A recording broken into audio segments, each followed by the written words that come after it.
Hey everybody, how's it going? Mike here from the Focus Garage, and today we're going to be covering another video for the bike here.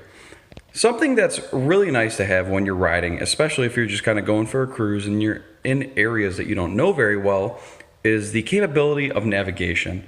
Now, if you're riding anything that's other than, a full-on touring bagger bike, you're probably not going to have any kind of infotainment system, like with a radio and a navigation or anything like that. So the next best thing would be to have some kind of smartphone capability. Now, a lot of people are sketched out by mounting a phone on their bike because, obviously there's wind, there's rocks, and, do you trust the mount and everything like that?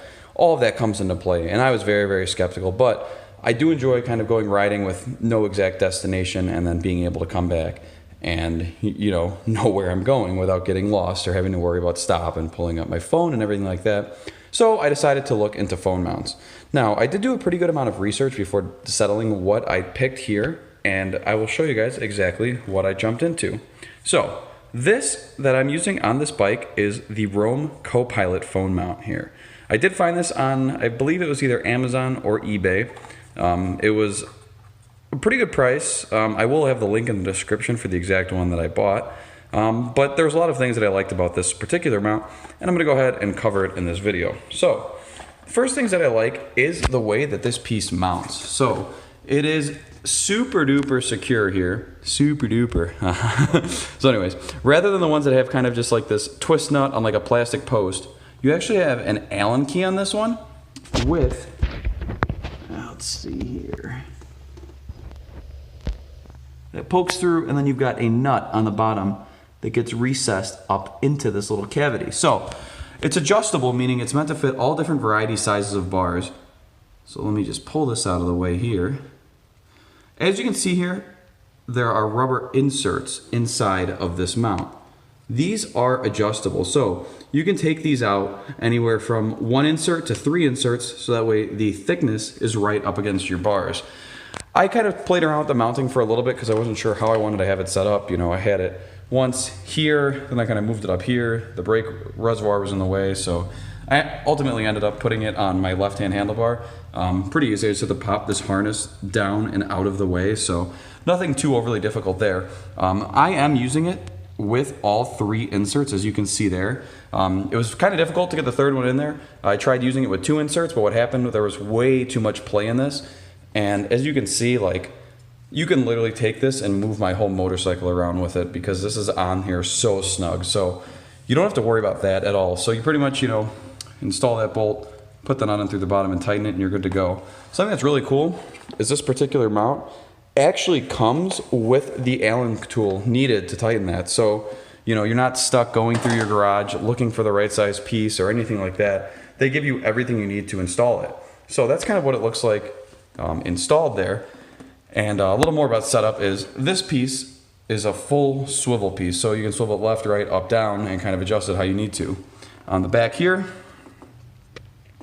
you've got this little knob that you pretty much just turn and twist, and that's all there is to it. So, you go ahead and loosen it, twist this where you want, and then, righty-tighty, lefty-loosey, you snug it down, and that's exactly how it's going to need to be set up. Since I am recording this on a phone right now, I am not going to show you what a phone looks like inside of it. However, I did bring down an iPod Touch, which is roughly the same size of some cell phones. So I'm going to go ahead and mount that into the mount, and I'll check right back with you. Now, again, if you're like me and you're first exploring the idea of putting some type of mount on your motorcycle, you're probably skeptical, In modern days, your phone is your lifeline, and you don't want to have that get lost. You don't want to have it get damaged or anything like that. So if you are mounting it, you want to make sure that's nice and secure, and it's not something that you're going to have to worry about. So with this, let me kind of put your worries to rest. To start mounting your device in here, this slides open. So you can see here, this is under a good amount of tension. So you pretty much pull this open, and then you slip your device in there. So that alone, when you slip it in there, is really, really good. I mean, it's not going to go anywhere. But what this has is really, really unique. You've got these little silicone pieces here, and the way you install these is you go opposite. So you would install, the top corner, then the bottom corner, then work your way up to the other top corner, and then the opposite bottom corner. So you've got these little silicone trays here, so to speak, that stretch over the top edges of your phone and lock it into place. Now, Another thing that was important to me, because the phone that I use in this is a Pixel, or Pixel 2 rather, and the way the buttons are on the side of the phone, it could cause some interference here, you know, with the silicone strap hitting it.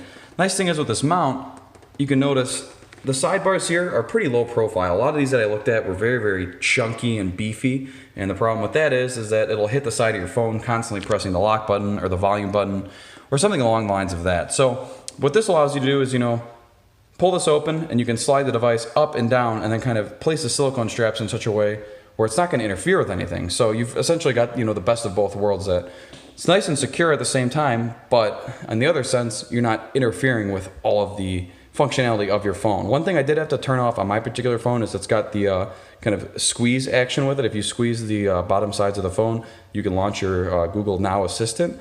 However, with that, since this is putting so much pressure on the phone itself, it was constantly trying to activate that. So I did have to turn off Active Edge, is what it's called on my device. Not a big deal, but I am able to have it to where this side clamp here is not hitting my power button or my volume button. So everything is smooth and seamless with that. So it's very, very simple to set up and very, very simple to get going. I would like to get some kind of riding or driving review of here just so you could see how sturdy it is. I've done 2+ hours with my phone in here using it as a maps device, and everything was perfect. So no issues with it there. Very, very smooth. Obviously, this particular bike is a Harley Davidson, so you do get some shake with that. However, you know, it's not a huge deal. Even with a little bit of shake, it's not going to blow up your phone or anything like that. And because of the way, you know, this screw mounts on there, you don't really have to worry about anything. I mean, it just kind of stays in place, and it is the way it is. You know, you don't have to freak out that your phone's going to fall out or anything like that. And just kind of be aware of it. So, with all that being said, would I recommend the Roam Copilot? Absolutely.